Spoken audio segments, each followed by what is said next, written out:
Assalamualaikum warahmatullahi wabarakatuh. Bismillah walhamdulillah wassalatu wassalamu ala Rasulillah Sayyidina wa maulana Muhammad ibni Abdullah wa ala alihi wa sahbihi wa man wala. La hawla wa la quwwata illa billah. Subhanaka la ilma lana illa ma 'allamtana innaka antal alimul hakim. Rabbi shrah li sadri wa yassir li amri wahlul 'uqdatam min lisani yafqahu qawli. Amma ba'd, melanjutkan kajian kita pembahasan kitab Sulamut Taufiq karya Al-Habib Abdullah bin Husain bin Tahir. Malam hari ini menjelaskan tentang hal-hal yang wajib dilakukan oleh orang mukallaf. Mukallaf itu artinya orang yang baligh dan berakal sehat. Kalau belum baligh tidak dikatakan mukallaf. Dan meskipun sudah baligh tetapi tidak berakal sehat juga tidak dikatakan mukallaf. Mukallaf itu arti bahasanya adalah orang yang sudah mendapatkan paksaan untuk melaksanakan syariat Islam. Faslun yajibu ala kulli mukallafin ada'u jami'i ma aujabahu Allahu alaih. Fasal wajib bagi setiap orang mukallaf untuk melaksanakan semua perkara yang Allah wajibkan atas dia. Wa yastanibu alaihi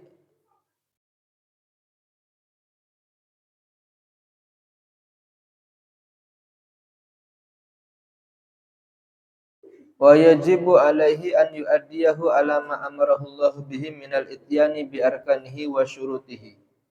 Serta wajib bagi orang mukallaf itu untuk melaksanakan apa yang diwajibkan oleh Allah sesuai dengan rukun-rukun dan syarat-syaratnya.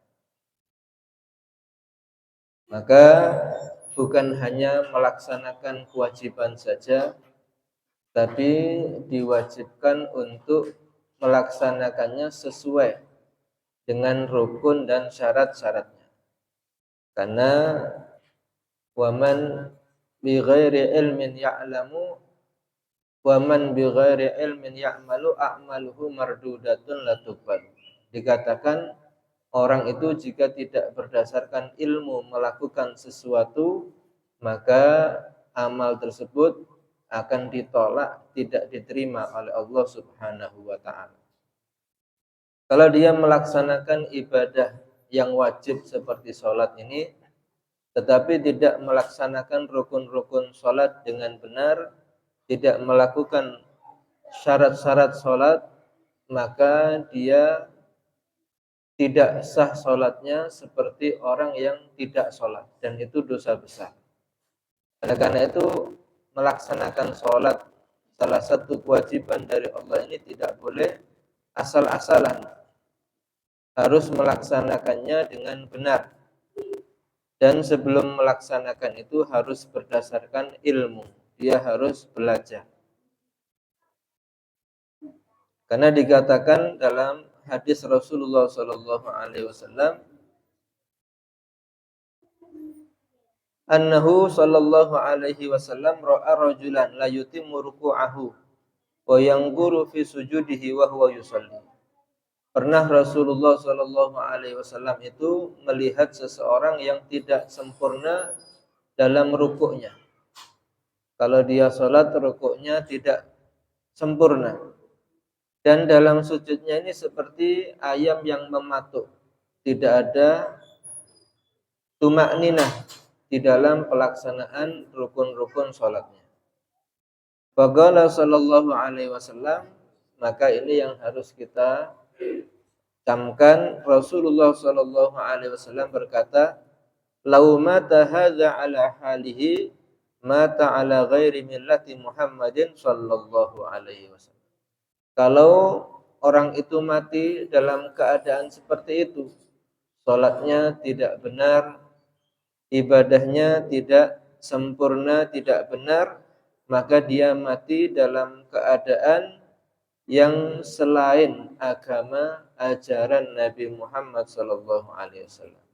Mata ala ghairi millati Muhammadin sallallahu alaihi wasallam. Oleh karena itu penting bukan sekedar melaksanakan sholat, tetapi harus benar di dalam pelaksanaan sholat. Karena kalau tidak benar sholat kita, entah itu rukunnya atau syarat-syaratnya, maka seperti tidak melaksanakan sholat. Dan orang yang tidak sholat ini bukan ajaran Nabi Muhammad SAW.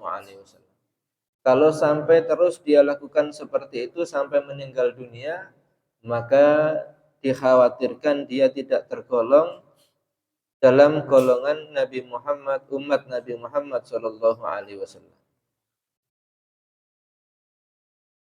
Dalam hadis yang lain Rasulullah SAW bersabda, "Annahu sallallahu alaihi wasallam qala, la yandurullahu ila salati 'abdin la yuqimu sulbahu baina ruku'ihi wa sujudih."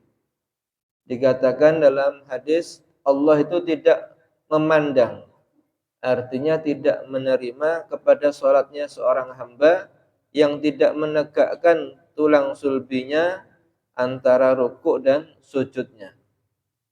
Artinya gerakan salat saja itu harus diusahakan sempurna.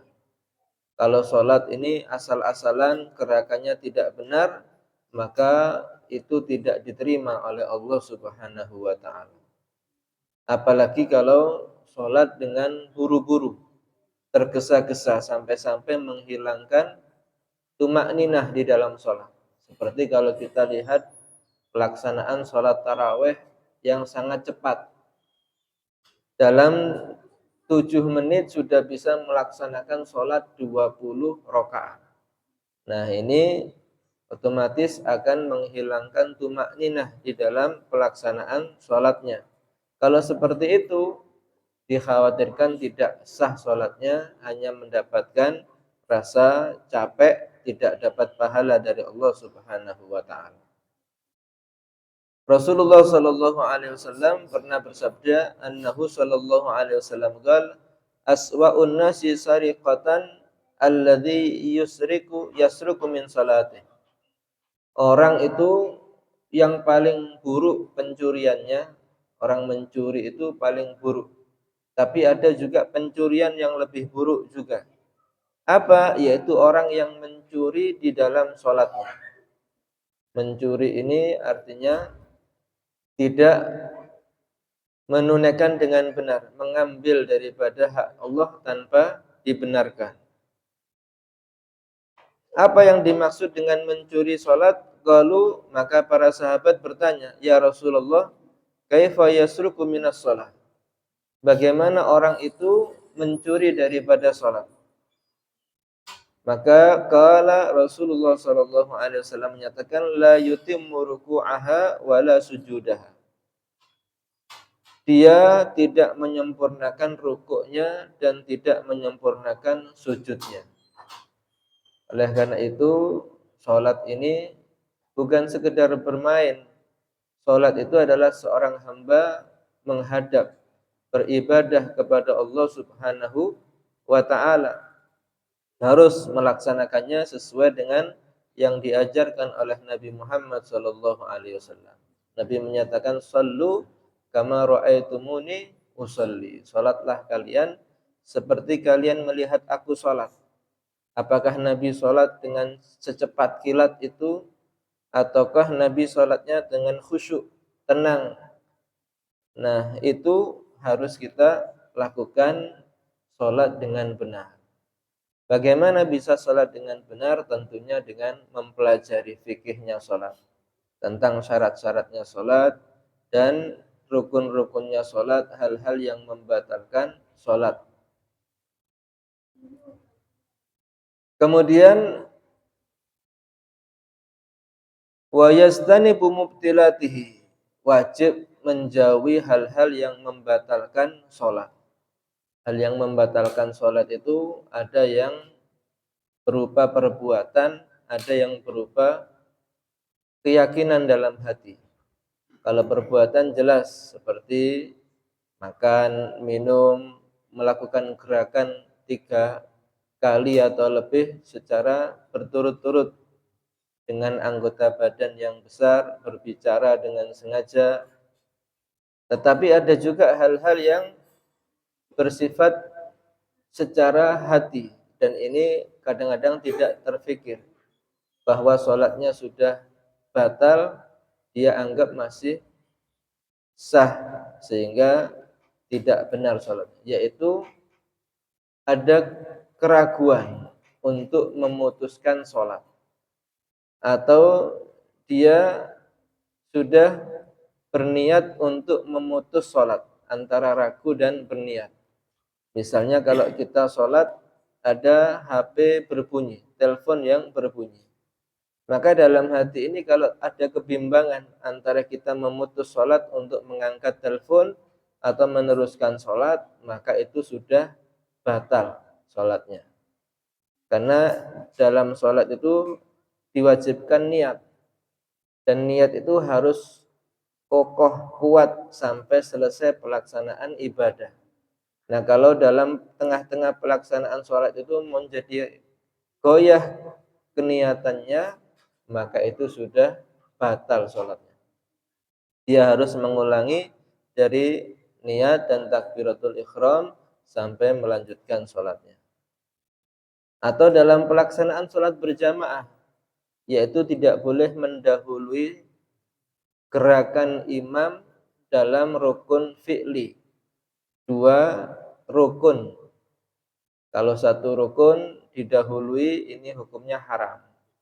Seperti kalau imamnya belum rukuk, makmumnya sudah rukuk. Ini hukumnya dosa besar. Dan itu dikhawatirkan orang yang rukuk mendahului imam, itu di akhirat kepalanya diganti dengan kepala khimar, keledai. Karena menunjukkan orang yang bodoh. Sudah tahu dia mau sholat berjamaah masih mendahului pemimpinnya. Kalau 2 rukun dia dahului imamnya belum rukuk, dia sudah rukuk dan iktidal, maka sholatnya batal. Bahkan dalam satu pendapat di kitab Minhaj itu, orang yang mendahului gerakan imamnya dalam sholat, 1 gerakan saja, 1 rukun fi'li, ini sudah membatalkan sholat. Karena para sahabat Nabi SAW itu tidak pernah mendahului gerakan sholatnya Nabi Muhammad SAW ketika berjamaah. Sehingga menganggap orang yang mendahului imam, kalau dia itu sholat di belakang Nabi, berarti sudah menentang kepada Nabi Muhammad SAW, dan itu sudah dianggap kesalahan fatal, batal sholatnya dan harus diulang. Nah, ini ada pendapat yang menyatakan mendahului gerakan 1 rukun di dalam sholat imamnya itu membatalkan sholat. Hati-hati dalam pelaksanaan sholat berjamaah, harus sabar, jangan sampai mendahului gerakan imam. Itu termasuk hal-hal yang membatalkan sholat. Dan ini harus dipelajari secara mendetail agar sholat kita ini benar. Jangan sampai sudah beranggapan selama ini kita sholatnya sudah benar, tapi tidak pernah mengkoreksi bagaimana dalam ilmu fikih tentang pelaksanaan sholat kita ini. Jangan sampai ibadah yang sudah kita lakukan bertahun-tahun ternyata tidak diterima oleh Allah Subhanahu wa ta'ala. Wa yajibu alaihi amru man ra'ahu tarika syai'in minha. Wajib pula seseorang ini memerintahkan orang yang dia lihat meninggalkan sesuatu daripada kewajiban agama. Kalau kita sebagai orang tua wajib memerintahkan anak dan istri untuk melaksanakan kewajiban agama, terutama sholat 5 waktu dan puasa Ramadan. Karena Allah Subhanahu wa taala menyatakan wa'mur ahlaka bis-shalati wastabir 'alaiha. Perintahkan kepada keluargamu dengan melaksanakan sholat dan harus sabar atas hal itu. Jangan pernah berhenti memerintahkan istri dan anak-anaknya melaksanakan sholat. Apalagi kalau kita sebagai suami tidak di rumah, harus ditanya. Ketika waktunya sholat, ditelepon, di chatting, supaya mereka perhatian dengan sholat. Kalau tidak, ini berbahaya. Kalau orang itu memerintahkan keluarganya melaksanakan sholat, hal itu akan memudahkan rizkinya dilancarkan oleh Allah Subhanahu wa taala. Lanjutan ayat tadi, la nas'aluka rizqa nahnu narzuquka wal 'aqibatu littaqwa. Kata Allah, Allah tidak meminta balasan atas kalian. Kami Allah yang selalu memberi rizki kepada kamu, dan akibat yang baik adalah bagi orang-orang yang bertakwa. Memerintahkan keluarga, anak dan istri dengan sholat dan ibadah wajib lainnya ini adalah perkara yang penting.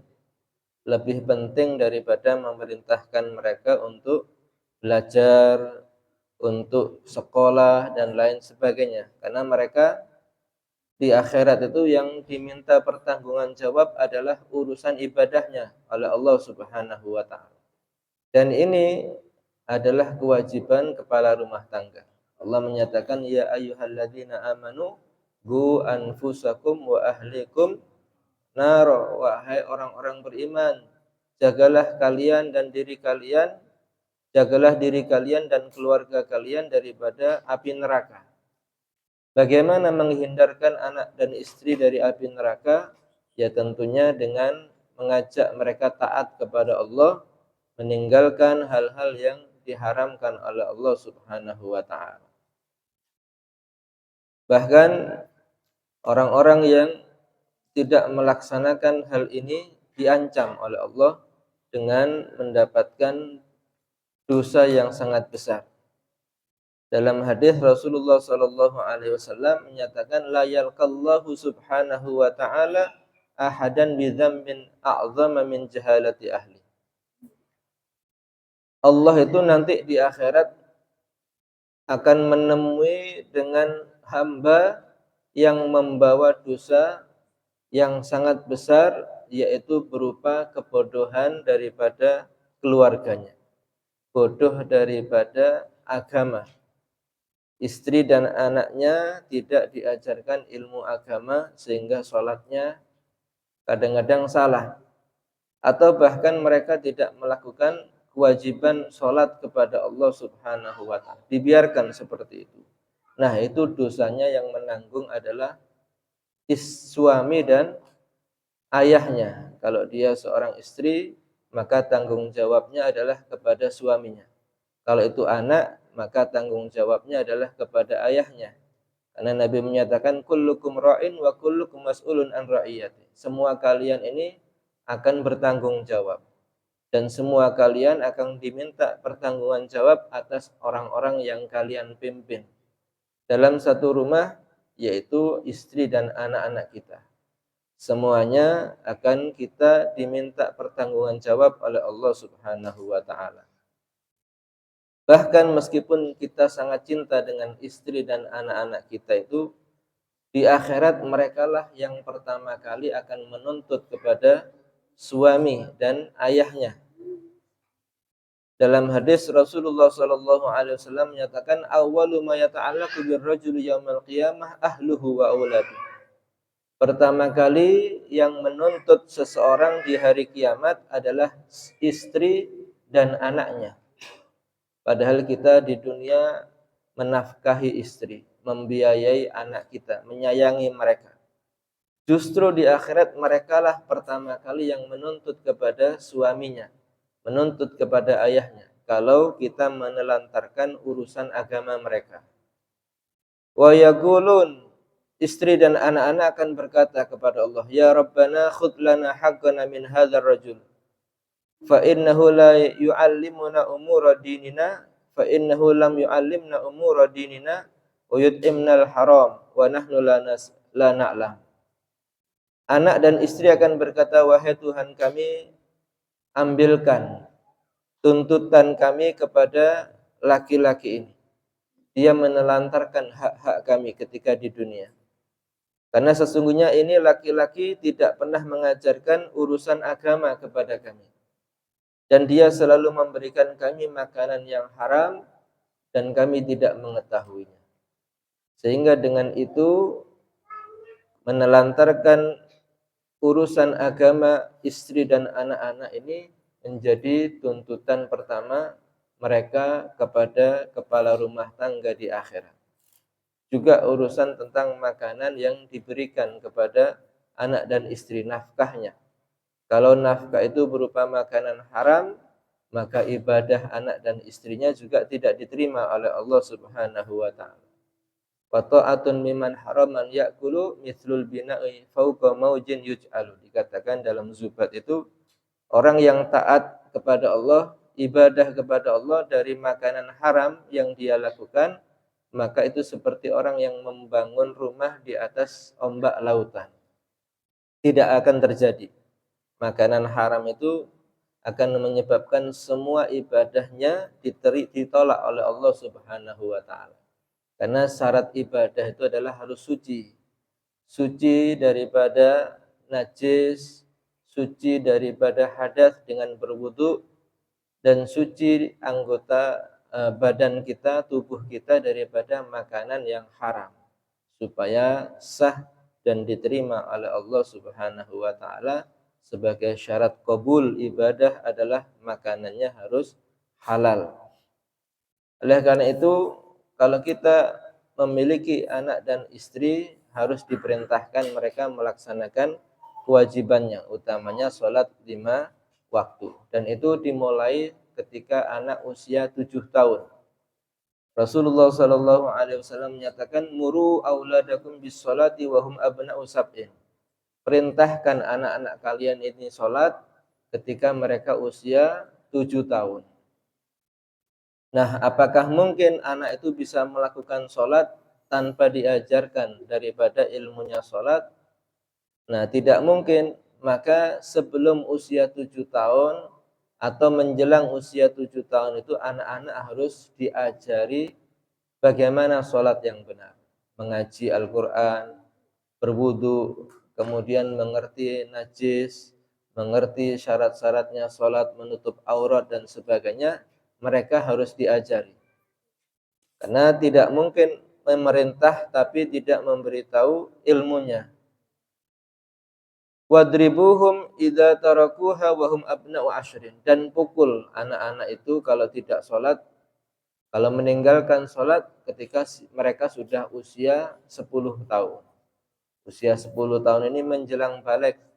Kalau mereka sudah tidak terbiasa sholat, akan berat ketika dia sudah akil balik untuk menjaga kewajiban sholat. Dan itu bahaya. Kalau anak itu sudah tidak sholat, tidak beribadah kepada Allah, maka hidupnya akan tidak mendapatkan berkah dari Allah Subhanahu wa ta'ala. Dan dosanya akan juga bertanggung jawab orang tuanya nanti di hadapan Allah Subhanahu wa ta'ala. Oleh karena itu pendidikan yang utama di samping pelajaran sekolah umum, yang paling utama adalah pendidikan agama, khususnya tentang ibadah sholat wajib.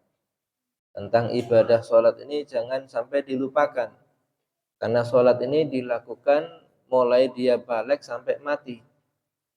Kalau dia tidak dibekali dengan ilmunya, maka khawatir sholatnya dari balik sampai mati itu tidak benar, maka tanggung jawabnya juga mengalir kepada orang tua. Sebaliknya, ketika orang tua tanggung jawab mengajarkan anaknya tentang ilmu-ilmunya sholat, memerintahkan anaknya melaksanakan ibadah sholat, maka pahala ibadah anak tersebut akan otomatis mengalir kepada orang tuanya. Sepanjang anak itu ibadah kepada Allah, orang tuanya juga mendapatkan pahala dari Allah Subhanahu wa ta'ala, karena dia bisa beribadah atas jasa orang tuanya. Au ya'ti biha ala ghairi wajhiha. Wajib seseorang itu untuk memerintahkan ketika melihat orang yang tidak melakukan kewajiban kepada Allah dengan benar seperti sholat, atau dia melakukannya tidak sesuai dengan apa yang dimaksudkan dalam syariat. Maaf, kadang-kadang orang kita lihat berwudu ada di masjid, di musala, tetapi cara wudunya tidak benar. Dia mengusap wajahnya asal-asalan dengan menamparkan air. Kemudian membasuh tangan tidak sampai siku-siku. Nah, kalau kita melihat hal itu, wajib untuk kita memberitahu agar ibadah orang tadi benar. Atau ketika dia sholat menggunakan celana dan kaos, ketika ruku atau sujud terbuka sedikit bagian di bawah kaos itu di atas celana yang menampakkan kulit auratnya. Nah, itu sholatnya tidak sah karena auratnya terbuka. Itu harus diberitahu, sholat seperti ini tidak sah, harus tertutup auratnya. Misalnya pakai kaos dalam dan sebagainya, supaya ketika terbuka sedikit itu juga akan masih tertutup auratnya, kulitnya tidak terbuka. Atau maaf, kadang-kadang perempuan yang relatif ini sering teledor dalam sholat, menggunakan mukena itu menutup di bawah lehernya. Karena wajah itu, batasan wajah di dalam berwudu atau di dalam sholat ini berbeda. Kalau perempuan sholatnya auratnya itu adalah seluruh tubuh selain wajah dan tapak tangan. Nah, ini yang boleh terbuka. Tapi wajah itu adalah mulai dari tempat tumbuh rambut kepala sampai dagu. Kemudian dari ujung telinga kiri dan telinga kanan. Dan ini tidak ada garis yang pasti, sehingga di dalam wudhu harus dilebihkan basuhan sampai membasuh sebagian kulit lehernya, membasuh telinga, dan juga rambut yang di batas kepala. Berbeda ketika menggunakan mukena atau alat untuk sholat. Itu bukan melebihi tapi harus mengurangi. Karena kalau dilebihkan justru tampak auratnya. Jadi kalau menggunakan mukena, harus dagunya ini tertutup daripada kain mukenahnya. Kalau jatuh kain mukenahnya sampai terlihat lehernya, nah leher ini termasuk aurat ketika sholat. Atau ketika menggunakan mukenah yang lengannya ini lebar, sehingga ketika takbiratul ihram kain lengannya ini turun, terlihat kulit yang di bawah pergelangan tangan. Maka ini membatalkan sholat. Karena yang boleh tampak itu hanya tapak tangan saja dan juga belakangnya ini. Atau kadang-kadang lebih tepatnya dikasih ikatan di ujung jari supaya tidak jatuh ini kain lengan mukenahnya. Dan ini sering terjadi, dan itu maaf menjadikan sholatnya tidak sah. Kalau tidak diberitahu, ya selamanya dia melaksanakan sholat itu padahal tampak auratnya menyebabkan tidak sah sholatnya. Dan ini harus diberitahu supaya ada perbaikan.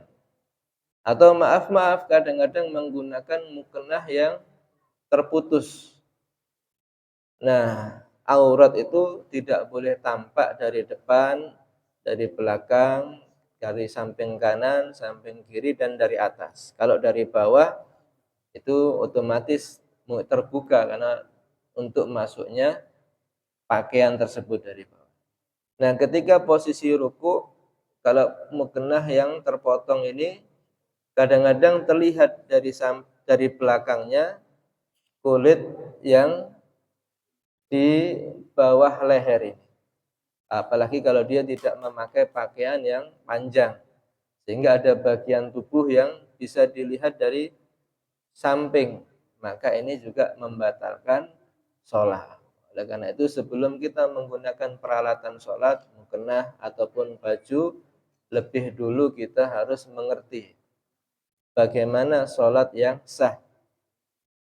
Jangan menggunakan baju untuk sholat hanya sekedar mengikuti model, tetapi menyebabkan sholat kita batal, tidak diterima oleh Allah Subhanahu wa ta'ala. Atau tadi itu, kalau kita melihat maaf orang yang sholatnya bacaan Al-Fatihahnya ini tidak benar, tidak fasih, makhrajnya tidak benar, kemudian panjang pendeknya salah, atau harokat yang harusnya dibaca fathah dibaca kasroh, dibolak-balik. Nah, ini hukum sholatnya bisa-bisa tidak sah, karena Fatihah itu termasuk rukunnya sholat.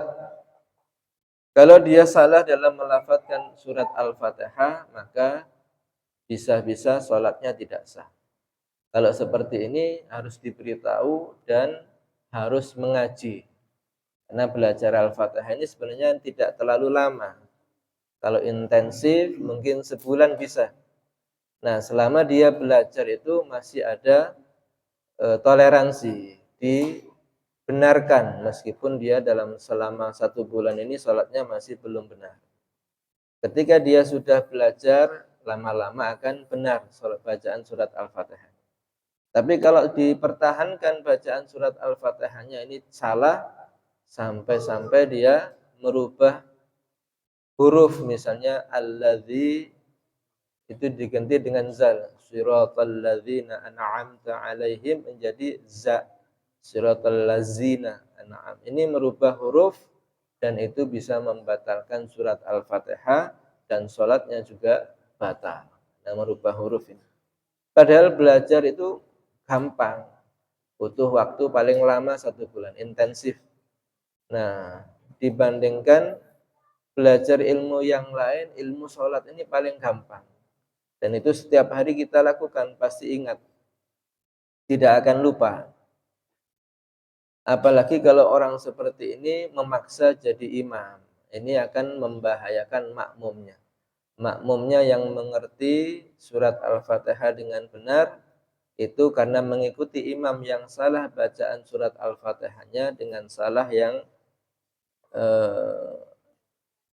khotok yang jali. Itu bisa batal sholatnya. Karena ada kesalahan itu yang sifatnya khafi, yang biasa, ringan, ada yang fatal. Kalau masalah yang ringan itu seperti idghamnya tidak terlalu panjang atau qalqalahnya tidak terlalu tampak, ini tidak masalah, tidak merubah bacaan, tidak merubah makna.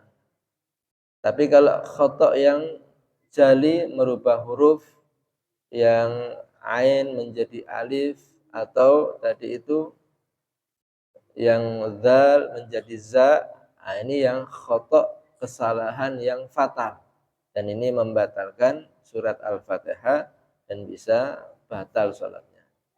Wajibnya dia harus belajar.